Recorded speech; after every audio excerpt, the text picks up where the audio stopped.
বন্ধুরা, আপনাদের দৈনন্দিন অফিসিয়াল প্রায় প্রতিটি কাজের জন্য দরকার হয় এমএস ওয়ার্ড প্রোগ্রামটি, কিন্তু হঠাৎ দেখলেন যে এটি প্রোডাক্ট অ্যাক্টিভেশন ফেইল দেখাচ্ছে। কি বিরক্তিকর অবস্থার সম্মুখীন হন তখন? নো টেনশন, আজকের ভিডিওতে এই সমস্যার আমি দুইটি সমাধান দেখাবো, যেটা যে কোনো দুইটির যে কোনো একটি অবশ্যই আপনার কাজ করবে। তো চলুন দেখেন, জেনে নেওয়া যাক সমাধানটি কি। তো এক্ষেত্রে প্রথমে দেখেন যে আসলে প্রোডাক্ট অ্যাক্টিভেশন ফেল আমার এখানে দেখা দিচ্ছে। এই যে দেখুন, তো আমি এই প্রবলেমটা কিভাবে সলভ করব সেটা দেখলে আপনাদের হয়তো উপকার হতে পারে। প্রথমে আমি আহ, প্রথমে আমি আমার কম্পিউটার বা দিস পিসির এই যে সি ড্রাইভে গেলাম।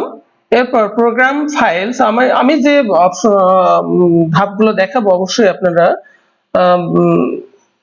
সুন্দরভাবে ফলো করবেন প্রতিটা স্টেপ। তারপর প্রোগ্রাম ফাইলে গেলাম। এরপর আমি এই যে মাইক্রোসফট অফিস এই অপশনটার উপরে ডাবল ক্লিক করে ঢুকলাম। এরপর আমার দেখেন এখানে আমার যে অফিসের ভার্সন সেটা অফিস 16, সেটার উপরে ডাবল ক্লিক করলাম। তারপরে এখানে এই যে একটা অপশন দেখছেন, হ্যাঁ আমি আমার মাউস পয়েন্টারটা ড্র্যাগ করে দেখাচ্ছি আপনাদের। OS double P R EARM, এই অপশনটা আপনারা পরপর 3 বার রান অ্যাজ অ্যাডমিনিস্ট্রেশন করবেন, রান অ্যাজ অ্যাডমিনিস্ট্রেটর করবেন। পরপর 3 বার রান অ্যাজ অ্যাডমিনিস্ট্রেটর অপশনে ক্লিক করবেন। এরপর কেটে দিয়ে সরাসরি আপনি আপনার ওয়ার্ড যে ডকুমেন্ট সেখানে চলে যাবেন। এরপর দেখেন এই যে দেখুন আমার প্রোগ্রামটি অ্যাক্টিভেটেড হয়ে গেছে। এখানে প্রোগ্রামগুলো যে টুলগুলো ছিল সেগুলো সবগুলো অ্যাক্টিভেটেড হয়ে গেছে এবং ভিজিবল হয়ে গেছে। যদি আপনার এই টিপসটাও কাজে না লাগে তাহলে আমি সেকেন্ড আরো একটি টিপস দেখাবো, আশা করি সেটা অবশ্যই কাজে দিবে।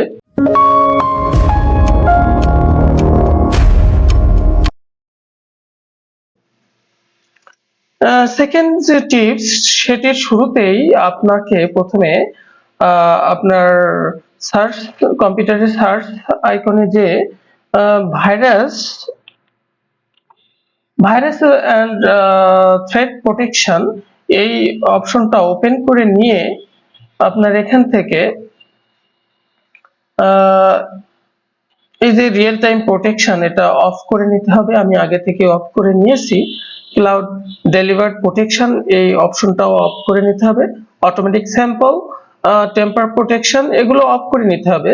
অবশ্য এই প্রোগ্রামটি চালু করার পর বা কাজটি শেষ করার পর আপনি তো আবারও এগুলো অন করে দিবেন।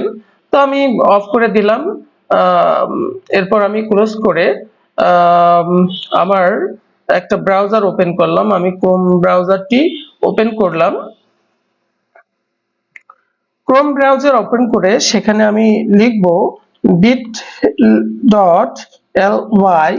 bit.ly লেখার পরে স্ল্যাশ দেব, স্ল্যাশ উইন্ডোজ বা অফিস অফিস লেখার পর এখানে দেখুন যে অফিস আপনার যে ভার্সনটা সেটা লিখবেন যে 2010 হতে পারে, 2016 হতে পারে, বা 21 ভার্সন হতে পারে, 19 হতে পারে। তো আমার আসছে 16 ভার্সন এখানে চলে আসছে। তো আমি এটার উপরে এই যে লিংক সেটার উপরে ক্লিক করলাম। হ্যাঁ, ক্লিক করার পর এখানে এই যে অ্যাক্টিভেট অফিস 2016 টেক্সট, এইটা এই লিংকটা আমি ওপেন করলাম। হ্যাঁ, এখানে দেখেন কোড আসছে। এটা আমি টোটাল মাউসটা ড্র্যাগ করে সিলেক্ট করলাম এবং এটা কপি করলাম। কপি করার পর আমি আমার মনিটরে চলে আসলাম, সেখান থেকে নিউয়ে গেলাম, আমার মাউসের রাইট বাটন ক্লিক করে নিউয়ে যাব, তারপরে একটা টেক্সট ডকুমেন্ট নেব। টেক্সট ডকুমেন্টের উপর ডাবল ক্লিক করে আমি এর আগে যে যে কমান্ড প্রম্পট গুলো বা কোডটা কপি করছি সেটা এখানে পেস্ট করে দেব। পেস্ট করে দিলাম।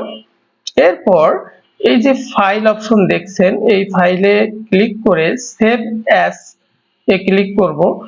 এরপর নিউ টেক্সট ডকুমেন্ট, এই জায়গা আমি লিখব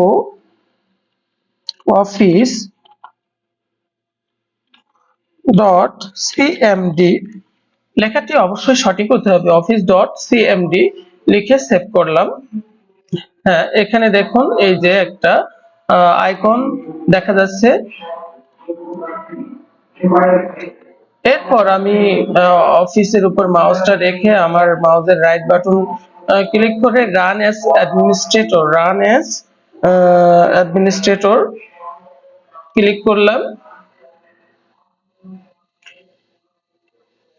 এভাবে সে অটোমেটিক্যালি আমার অফিস প্রোগ্রামটি অ্যাক্টিভেট করে দেবে। এখানে কিছুটা সময় যাবে, ধৈর্য ধরে একটু অপেক্ষা করতে হবে।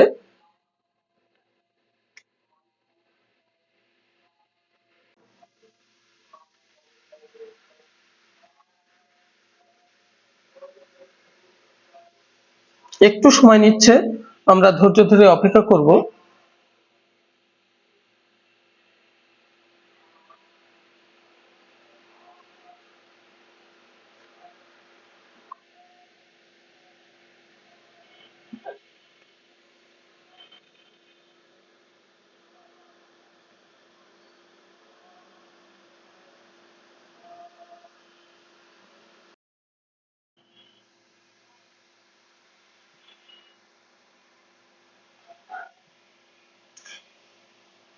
এরপর এখান থেকে আমি বের হয়ে যাব, যে আমার যে এমএস ওয়ার্ড ফাইল আছে, এমএস ওয়ার্ড প্রোগ্রাম আছে, সেখানে ক্লিক করলাম এবং ব্ল্যাঙ্ক ডকুমেন্টে গেলাম।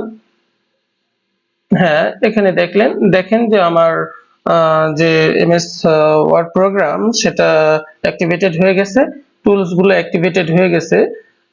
সো এই দুইটা ওয়ে যে কোনো একটি পদ্ধতি আপনি অবলম্বন করে আপনার সমস্যাটি সলভ করতে পারবেন। আশা করি ভিডিওটি দেখে আপনি উপকৃত হয়েছেন। যদি উপকৃত হয়ে থাকেন তাহলে আমার চ্যানেলটি অবশ্যই সাবস্ক্রাইব করবেন, আর ভালো লাগলে লাইক, শেয়ার, কমেন্ট করবেন। ধন্যবাদ।